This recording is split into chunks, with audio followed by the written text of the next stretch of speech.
Welcome back to the channel. Today's video is on the British Georgian horse head style saber.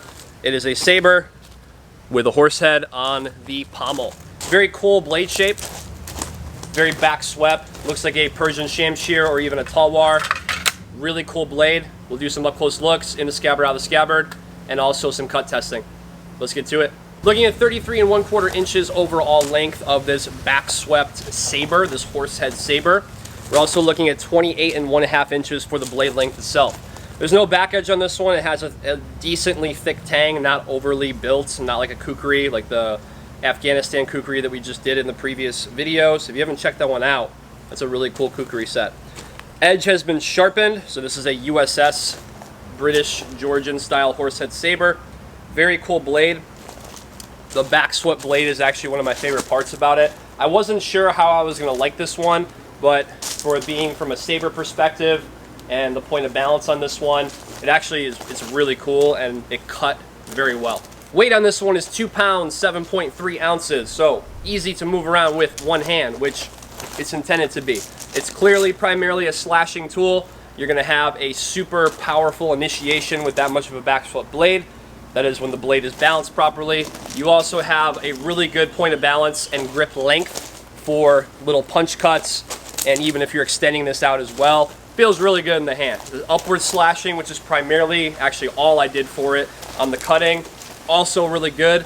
I really like the delivery on the backhand upward cuts for this blade. This is a nut construction pommel, and then obviously it says it in the name. This is a horse head on the pommel. We have a cross guard. I know I'm holding it upside down. You've got the knuckle lining here to protect the hand. We've also have the opposite side with a notch to also protect the thumb line as well, depending on how you're going to be holding this. Nut construction pommel on this one. The grip is 3.5 inches long. That's what I'm talking about. It's to get your hand in here, it's fine. I don't dislike it. However, you'll see that it doesn't come out at all from this side of my hand, or this would be a better angle. So if you don't really go into a whole lot of wrist cuts, it's actually not too bad.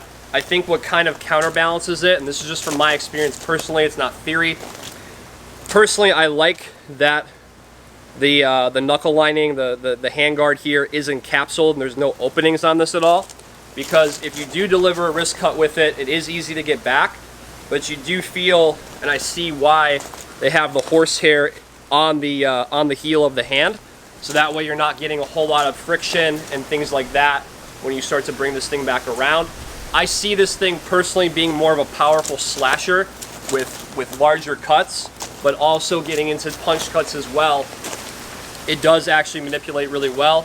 But just keep in mind that the handle is a little bit shorter on this one. Matching the handle and the handguard as well on this horsehead saber, we have a brass scabbard with 2 fixed hanging rings. So see, these do not move at all. So they can still be worn, but they do stay in place.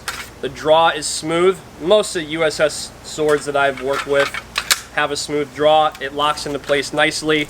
We'll see on the crossguard as well, on the handguard, that these 2 pieces, they slide very smooth. I'm not getting any on this one, at least. I'm getting a little bit of scratches on it from the side of the scabbard here. Not really that big of a deal personally, especially this being a pretty decent price for it as well. But a good looking saber. Let's do some up close looks of this one inside and out of the scabbard. Let's get to it. All right, up close looks of this awesome horse-headed saber. This is also brass as well on the handle. It's cord wrapped. It's very thin cord wrap. Good grip, didn't have any problems with it. I know I didn't mention that on the overview, but probably because I didn't have any problems with it, I didn't need to mention it. Good tip on it, if you see any of that, this right here on these brown spots, that's because I just did the cutting with it and then I put it back in the scabbard, so I'm gonna have to clean that. All right, so looking at this one in the scabbard, so we'll see again, there's the horse head, then we look down the brass, all the way down in the scabbard. There are the 2 fittings. These again do not move, but you can still run cord through them to carry this if that's something you wanted to do. Try to keep as many fingerprints off it as possible, but if you get metal glow and one of the sword maintenance kits on our website at cultofathena.com, you can definitely keep this nice and shiny, even if you're hanging it or if you are wearing it. Back swept blade. Let's take a look at the cut testing and see how this Saber performed.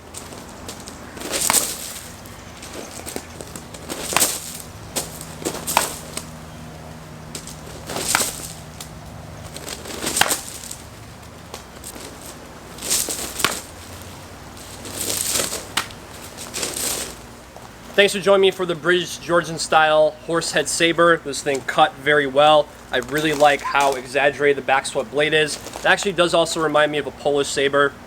It being in the Saber family, of course, it's going to have similar characteristics. If you like blades like this, let us know. This is a blade from USS, from Universal Swords. Let us know in the comments below what you want to see. Subscribe to the channel, like this video, and we'll see you in the next one.